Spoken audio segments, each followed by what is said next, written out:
Ramogi jong waseduogo kendo wantiere kar kae ka wadhi nyime kod kelo ni weche manyien mabende muoche kor gwenge mopogore opogore to koro nyaka sani wadhi nyaka kadho adh nam chumbi.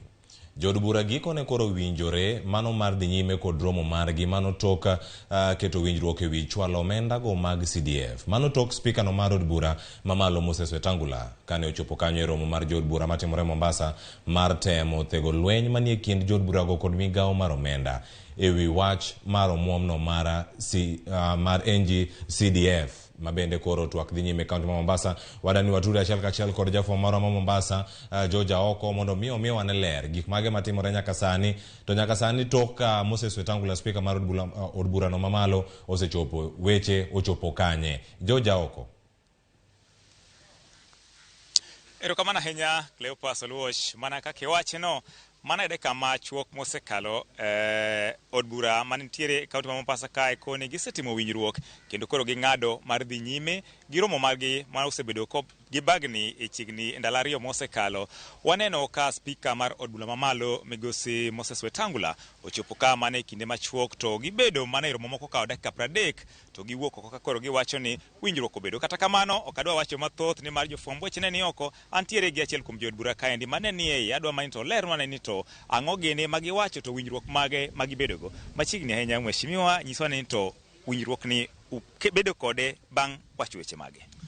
Awasebet gi spika Wetangula mano biro nikech bura moncho nego wabedgo mani tiegruok mar committees ne obachni nikech wach mar pesa mar CDF, National Government CDF, nikech ne pesa no onge to en gima onego bed ni nyocha osekel kendo kane wadhi e recess no wach ni bigol bilion 2 wik ka wik juma ka juma manyakurum ka waduo to edo no onge momiyo jo od bura nokoni onge gima dhi nyime nyaka los mano.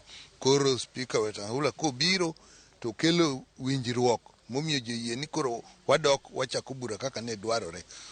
Gibiro chak nyoro nyo giketo bilion 2 e agulu mar CDF, kawuono benda giketo 2, kiny pende gibiro keto 2, wik manyien bende gibiro keto 2, makoro duto biro bet bilion 8. Mano kiriwo to biro bet chigni bilion 28 kata milion 28 kata milion 30 kuom constituency ka constituency. Ai bang' mano juma ka juma gibiro keto bilion 2 nyaka koro pesa ni rum.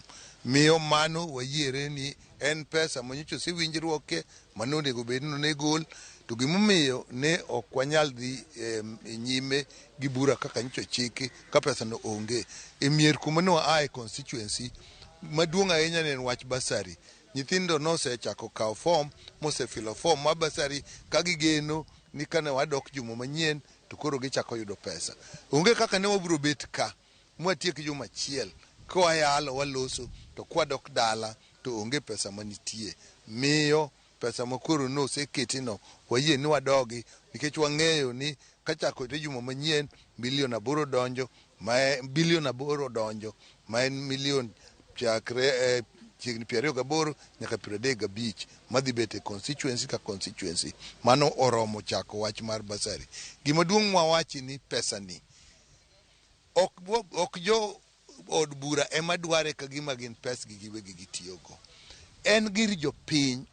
Jopiny ema no rito gini. Onge kaka wanyalo dhi mbele kapok wanyisogi ni magi ma jopiny dwaro makwadok dala to jopiny biro neno ni magi manyocho chiki waduogo go. Ok dwalosa to gima timre onge.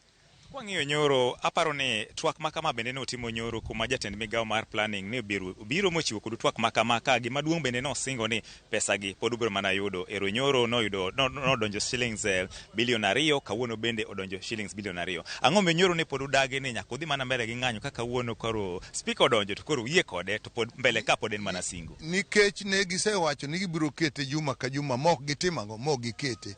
Giketo nyadiriyo kende bilion 2 mano oseter moke constituency milion 6-7 kanyo. Ai bang'e no giweyo winjruokwa. Miyo nyoro kanyo pod giwacho ni wabiro timo no kwanyal yie. Ka koro ne giketo bilion 2 nyoro, gichako giketo bilion 2 kawuono kendo gikoni kiny giketo bilion 2. Koro waneno ni mano koro giloso maber. Mar ariyo bende ok ber ni wabiro ka mwadak chiegni juma kichulo pesa mang'eny to bura moyalo timre nadi onge. Kwa bro dok kendo ibiduogi ni bura manonego yal ka watimo nadi wayalo kendo ichak ichulo pesa. Miyo gini kwa ng'iye kata kigori nyaka ing'e ni koni kidhi to hinyruok mane nitie kech en sirkal achiel. Pesa mochame hotel ka ma ok otiyo pod en pesa sirkal onogo mwadwaro pesa kuome. Miyo kwaneno ka koro gisechako chiwo nyaka waket piny nikech onge giboro monowa kata dok ka gichiwo kwa dok e bunge nwakoni bunge bok timang'o ok wadhigo mbele. Miyo ni wayiere. Now speaker kubiro mobet kodwa momi ineno okawo dakika matin kata 30 kende. Speaker no bet gi jotelo mag committees, jokombe mag committees mane gibet magiloso magiyiere kaka nyo waseloso gi jotelo mag committees go. Koro ne en gima tin gima giseyiere no ema speaker biro to wachonwa. En ani koro biro owache kaka speaker owuon to nyo wasikoni ka gitimo ma to wadok. Koro duogo gi gima nyo wawacho. Ok obiro kaka nyo wadware ka nyo wadware chiegni te to piny ok en kamano. Koro kwang'iyo kaka in ang'e ni nitiere jonyuol kaachiel kod jopuonjre ma sani nomoko e wach school fees. Ero sani koro wacho ni useyudo chiegni bilion 4 mano modonjo between kawuono gi nyoro. Idwa chako pogo pesani koso udwa rito nyaka odonji morum te kudwa chako poge koso kaka in idwa time nade e od bura? An abiro time ni kosechopo milion 30 modonjo constituency na mageno ni kawuok kaka iwache ni to wik mabiro onego bed ni milion 30 no osedonjo.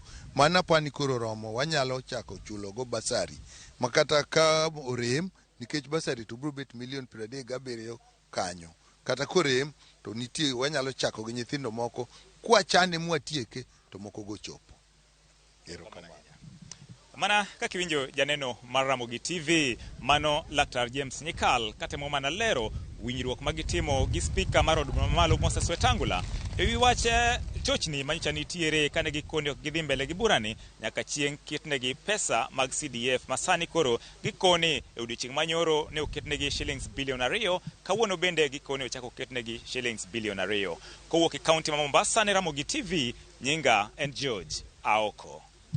Erokamano ahinya Jojawo kuom report makare. Ageno ni ang' wayudo mago bende ler mag weche manyien mapod biro, mago weche manyien mag kage kacha. Ang'i chwelo kod odiochieng' makawuono saa 3 otieno weche manyien mag oimore. Erokamano ahinya mago bende ang' wayudo e yo moro makare ahinya mago weche madonjo koro kowuok e kaunti mano ma Mombasa.